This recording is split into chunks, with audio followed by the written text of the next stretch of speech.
Yeah, it's me again. Okay. I just read an article concerning boots for our women in the military. Well, here's another thing from my archives. In 1976, I had to go to Staff Academy up in Quantico, Virginia. Now, prior to that, my history was only 6 years. I spent 2 years with the reserves at Andrews Air Force Base. Because of my position there, I was a driver. Had to make trips over to CMC. There was about 6 of us that had commercial driver's license for military vehicles. You know, I had to have that special stamp and classes and that crap. Well, I already achieved those, because like I said, I had to know the job, all jobs, and got qualified in quite a few different jobs, not just my MOS. But anyways, I learned a lot about CMC in Quantico. I also learned about female status in the military. Well, like I said, we were going through Staff Academy. They had what was known as a family circle. Everybody in the squad, Quantico is made up, military organization, had a squad of 6. 6 had a commeration. There was about 24 of us in the barracks, and we'd get into a school circle. The barracks was made up where the ends of the building were the living areas. Center of the building was when we conducted our training, had our classes, school circles, and that kind of stuff. Well, we had a subject twice a week, Mondays and Fridays, and the outline was for the whole 6 weeks of Staff Academy. You knew exactly what you were doing, what you were talking about the whole time. Well, about the 3rd Monday, the subject for our school circle was women in the Marine Corps. Well, the first subject was getting to know each other. The first time we had our school circle. And you gave like a autobiography of yourself, what you were doing, where you were working. And what was so great about it was the fact that I learned about the grunts, I learned about the tankers, I learned about the rifleman, the rifle squads. Naturally, I was in the air wing, so I already knew about the air wing.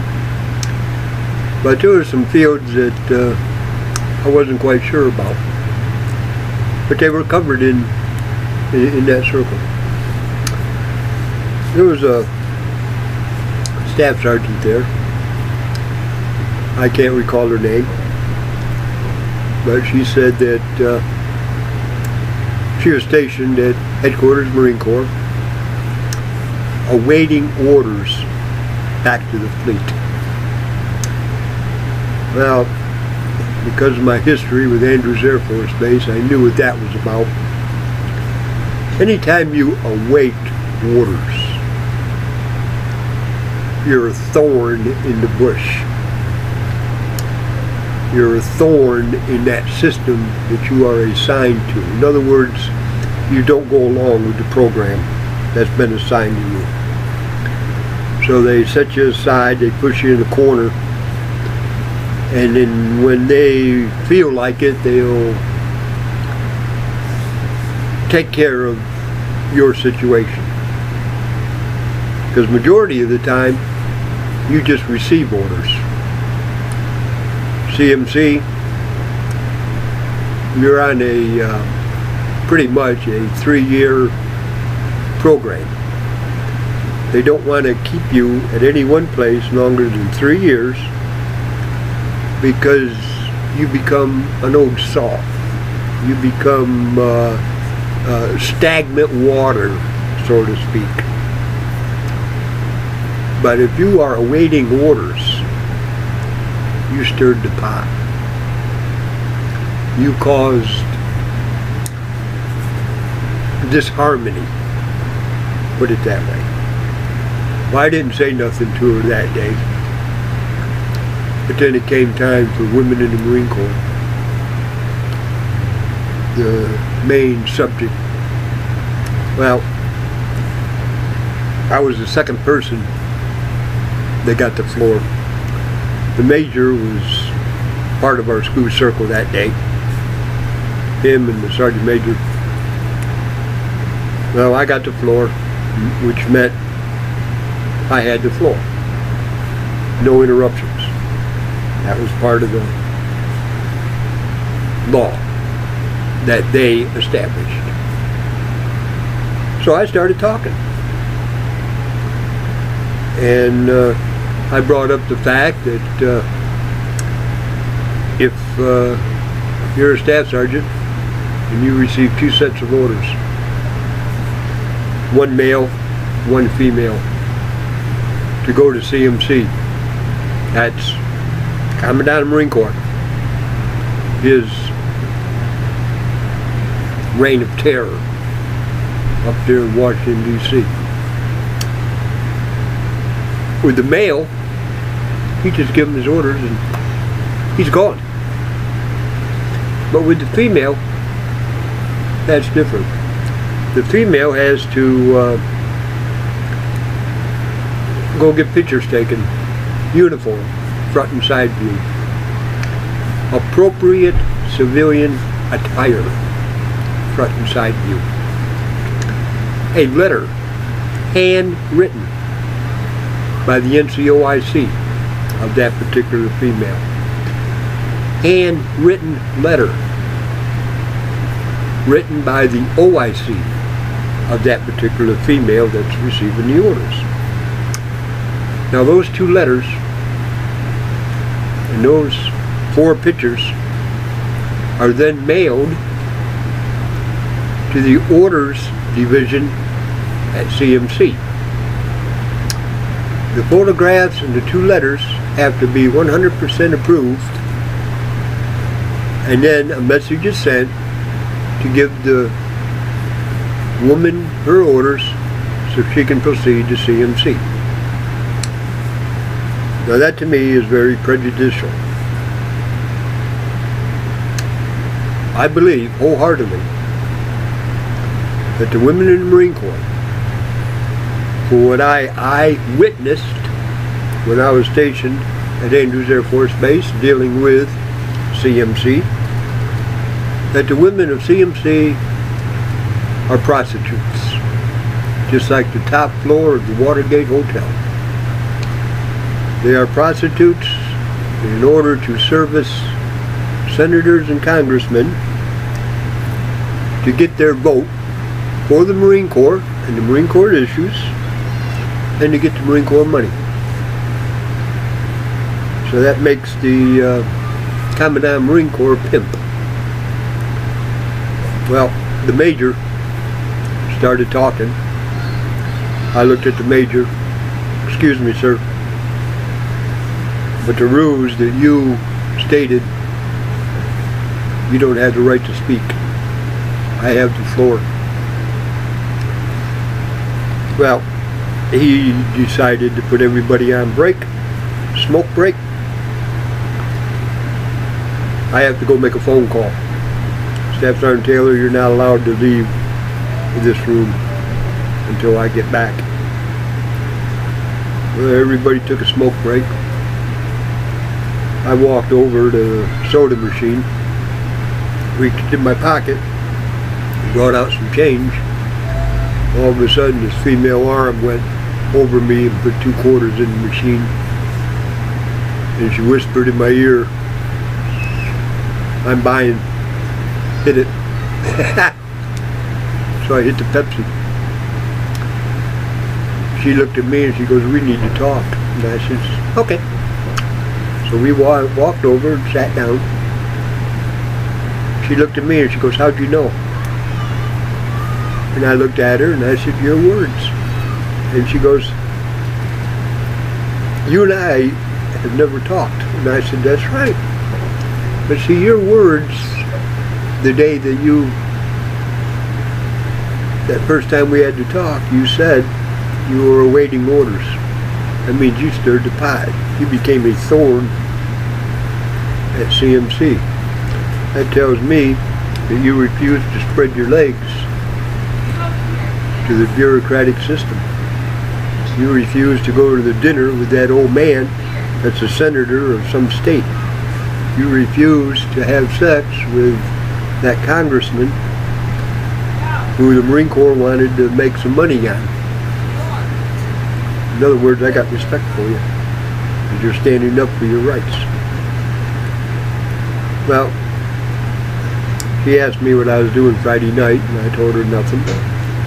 She goes, good, you and I are going out. I'm buying dinner. I went, okay, that's fine. Well, about that time, the major came back, got everybody back in the school circle. They made a statement that the subject of Marine Corps, women in the Marine Corps will never be spoken of again in this school. I stood up and I looked at him and I says, where do I fall in this, Major? And he looked at me and he goes, excuse me? And I said, you denied me a cigarette break. I'm taking my cigarette break. And I walked out and had a cigarette. When I came back in, Sergeant Major came up to me and told me that I really stirred the pot, because the Major was not aware of the Marine Corps order dealing with men and women going to CMC, but he was brought up to date on that, and it thoroughly pissed him off. Yeah, but he took it out on me, didn't he? I lost respect for him. Where do you stand? You stand with me, Sergeant Major, or are you against me too? Sergeant Major assured me that he was on my side. Okay. Well, during that week, the Sergeant Major proved that he was on my side. Friday night came. That staff sergeant and I went out. Steak dinner. She bought the steak dinner. I told her I felt obligated, so I'd leave a tip. I left about a $20 tip.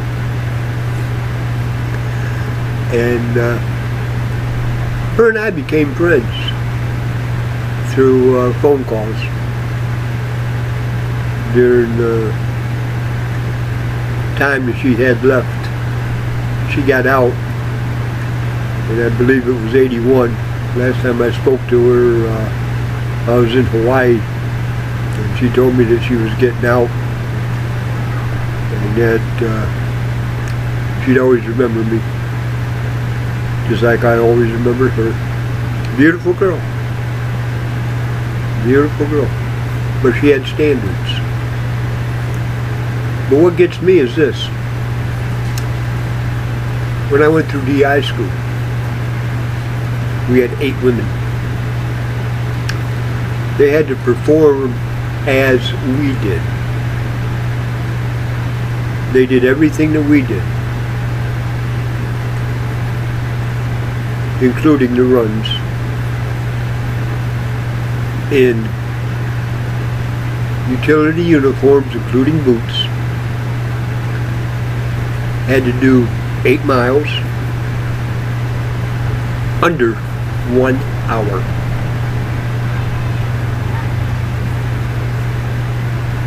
Now, during that time, I told you I just started running. I'm a little bit ashamed to admit that my 1 hour running was only 57 minutes. I'm real ashamed of that. But I just started running, so, you know, that time improved immensely over the next 10, 12 years. But this is the part that gets me. The only difference between male and female, for what I've seen going through Staff Academy, and for what I've seen going through DI school, this is what's in there. Oh, you got a major difference where you carry between your legs if you got one or if you don't have one. But that's physical. When it comes to running, when it comes to PT, when it comes to carrying your weight, there's no difference. No difference whatsoever. So, with that, I'm going to close this thing and put it up on YouTube. And as far as women in combat, I'm 100% totally for it. Equal opportunity. I still feel that everybody that is born an American citizen should put in at least 4 years in the military. That gives you enough time to see both sides of the world. Both sides. The inside and what freedom is supposed to be like on the outside. And I think it'd be a better America if every living soul at the age of 25 was a vet with no dodgers. Anyways, that's all I have. May God bless. I'm looking at 1720. God bless.